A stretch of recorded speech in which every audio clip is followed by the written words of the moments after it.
Podcast. Le très honorable Jean Bardin présente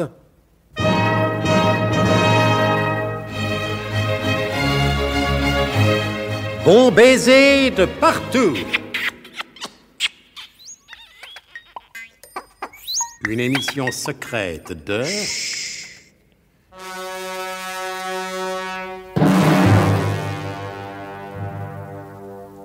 Donc, Zorbek-le-Gras et Wilhelm Fermtag sont arrivés à temps à Alexandrie pour accueillir la comtesse Wanda et Nicolas Leroidec qui descendent main dans la main la passerelle du paquebot La Reine de Sabag. Pour passer inaperçu, Zorbek-le-Gras s'est déguisé en guide, car, et ceci est un phénomène bien connu, les guides sont infiniment plus nombreux en Basse-Égypte qu'en haute montagne. Zorbek a donc abordé les deux voyageurs et leur a proposé ses services touristiques. Un peu intriguée, la scandaleuse et capiteuse comtesse Wanda a murmuré « Il me semble que j'ai déjà vu cette tête-là quelque part. » Et pour en avoir le cœur net, elle a accepté in petto la proposition du faux guide. Avec Nicolas Leroidec, elle a pris place à l'arrière de la modeste Cadillac, tandis que Zorbek s'asseyait à côté du chauffeur, un individu glabre dont le monocle dédaigneux ne dissimulait qu'imparfaitement un regard impitoyable.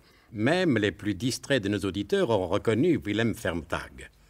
La comtesse aussi l'avait peut-être reconnu. Le chauffeur aussi, il a une tête qui me dit quelque chose. Was, madame? Rien, mon ami, rien, j'ai parlé à monsieur. Dis donc, tu les connais tous les deux? Il me semble. C'est la première fois que tu viens en Égypte? Non, bien sûr, et toi? Moi, c'est la première fois. À part la rue des Pyramides à Paris, je n'ai jamais eu aucun contact avec ce pays. Il y a aussi l'obélisque de la place de la Concorde. Tu sais bien, juste en face l'hôtel Grillon. Grillon. Je connais la place de la Concorde, le métro surtout. La correspondance n'est pas mauvaise à 6 heures du soir. Mais tu sais, l'hôtel Grillon, hein? J'ai essayé une fois. Le portier n'est pas très aimable. Pourtant, il y avait un copain qui m'avait dit que c'était plein d'Américains. Mais pour aller vendre des enclumes à l'hôtel Grillon, j'aime mieux te dire, c'est pas de la tarte. Là-bas, les gens, ils seraient plutôt du genre snob, à se faire des enclumes sur mesure, et chez le grand faiseur. Moi qui ne vendais que des enclumes de série, j'ai tout de suite vu que c'était pas le genre de la maison. Et pourquoi tu dis que les gens ils sont snobs? Moi, j'y descends chaque fois que je vais à Paris. Je trouve que c'est une petite crèmerie bien sympathique. Et puis, comme l'ambassade des States n'est pas loin, on rencontre parfois au bar des gens intéressants. Tu veux dire des gens de la CIA? Pardon, monsieur, vous m'avez adressé les paroles. Non, non, mon ami, non. Je parlais à madame.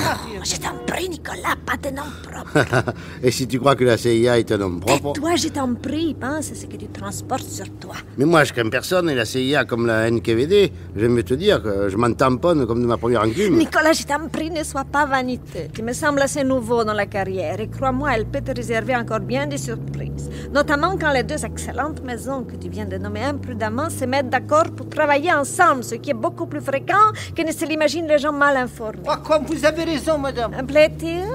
Je ne vous ai pas adressé la parole. J'avais cru comprendre que vous me parliez du pittoresque des rues d'Alexandrie, madame. C'est lui qui est un peu pittoresque. Et toi, je t'en prie. J'ai l'impression que la partie qui vient de s'engager est un jeu trop subtil pour toi. Trop subtil. C'est pas à moi qu'il faut parler de subtilité. Je voudrais bien vous voir vous y prendre pour vendre une enclume à quelqu'un qui n'en a pas besoin. C'est pas de la subtilité, ça?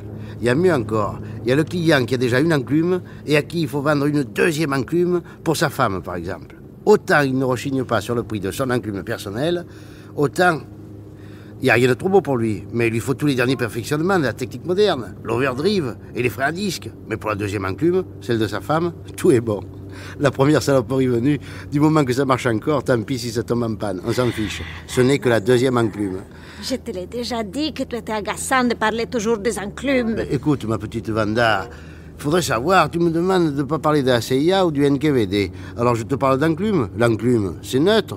C'est près du marteau, d'accord, mais loin de la faucille. Alors si tu ne veux pas que je te parle d'enclume, de quoi faut-il que je te parle? Mais de ton amour pour moi. Ah, ben ça, j'oserais jamais. Avec ces deux oreilles indiscrètes qui sont pointées vers nous comme les micros d'une table d'écoute. Ah, que t'importe, Nicolas. Les amoureux, tu le sais bien, ils sont seuls au monde. Alexandrie est la seconde ville du delta d'Égypte.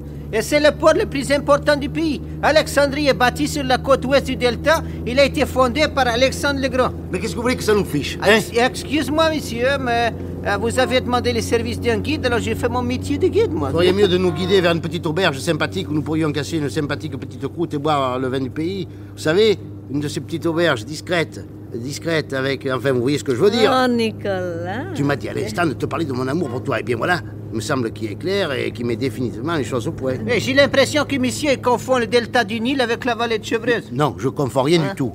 Et comme dirait le révérend père Pot-de-Murge, ni l'obstacle. C'est-à-dire que le Nil n'est pas un obstacle. Et vous allez faire ce que je vous dis. J'ai hâte de goûter aux spécialités locales. Oh, Nicolas. Viens, ma Vanda, nous allons connaître les délices antiques. Je vais me laisser pousser les cheveux jusque-là. Je serai ton Antoine et tu seras ma Cléopâtre. Et nous prendrons un premier ministre. Oh, yeah!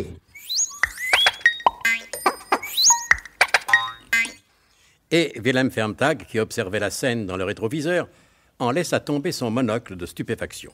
Jamais dans toute l'histoire de sa scandaleuse vie privée, la scandaleuse Vanda ne s'était conduite avec une telle désinvolture et un tel mépris des convenances. Oubliant son rang de comtesse et d'agent secret, elle embrassait son enclumier. Pour faire semblant de ne s'apercevoir de rien et respecter l'intimité des amoureux, Zorbeck avait renoncé à décrire les fastes Alexandries tels qu'ils étaient mentionnés dans le petit dépliant à l'usage des touristes qu'il avait acheté le matin même pour 2 livres d'égyptienne, et de l'air le plus dégagé qu'il pouvait, il fredonnait une chanson folklorique. Alouette, gentil Alouette, Alouette, je t'enclimerai les becs, je t'enclimerai les yeux, je t'enclimerai la tête et les yeux. Alors, Alouette. Zorbeck, Qu'est-ce que... tout se déroule-t-il comme vous l'aviez prévu?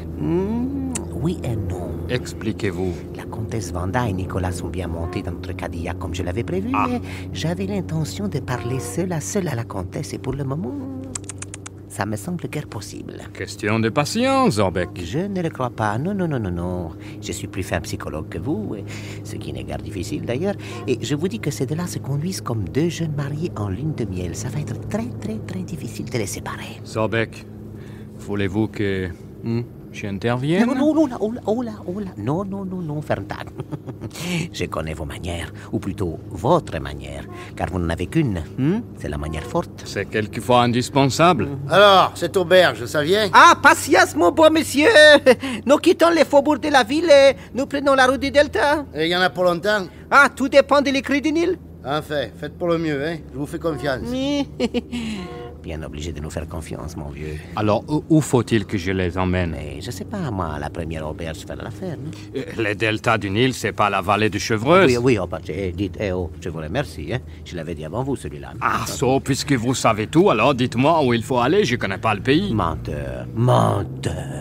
N'avez-vous pas raconté 1000 fois que vous faisiez partie de l'Africa Corps, du maréchal Rommel? Justement, Zorbeck, nous ne sommes jamais arrivés jusqu'ici. Et c'est dommage, voyez-vous, car aujourd'hui, ça m'aurait bien servi. Ne soyez pas nostalgique et ne parlez pas si fort, s'il vous plaît. Je ne suis pas nostalgique, je suis pratique. Les guerres sont déjà suffisamment ennuyeuses quand elles servent à quelque chose, mais quand elles servent à rien, alors là, c'est encore pire. Dites, s'il vous plaît, hein, cessez de pleurer sur votre passé. Essayez pour une fois dans votre vie, je ne sais pas moi, d'avoir une initiative, Vous êtes toujours de mauvaise foi, Zorbeck. Dès qu'un de vos plans est sur le point d'échouer, faut vous arranger toujours pour en faire retomber la responsabilité sur moi. Je vais pas être toujours obligé de retirer à votre place les barons du feu. Quoi? Qu'est-ce que c'est encore cette histoire de baron, hein? Ce n'est pas parce que nous transportons une comtesse qu'il faut me parler de baron. Qu'est-ce que c'est ça, baron? Vous avez très bien compris que je voulais dire les marrons le marron du feu. Je suis pas plus bête que j'en ai l'air, alors.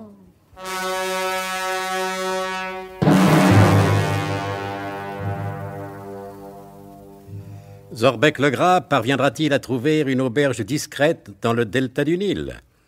L'amour qu'éprouve la comtesse Vanda pour Nicolas le Roidec est-il un sentiment durable? Vous le saurez en ne manquant pas de vous porter tous en foule à l'écoute de notre grand feuilleton égyptologique et psychologique d'espionnage, Bon baiser de partout. C'était Bon baiser de partout. Une émission secrète de Pierre Dac et Louis Rognoni. Avec Anne Capril, Roger Carrel, Claude Dasset, Paul Prébois, Alain Roland. Décryptage et mise en code, Jean-Wilfried Garret.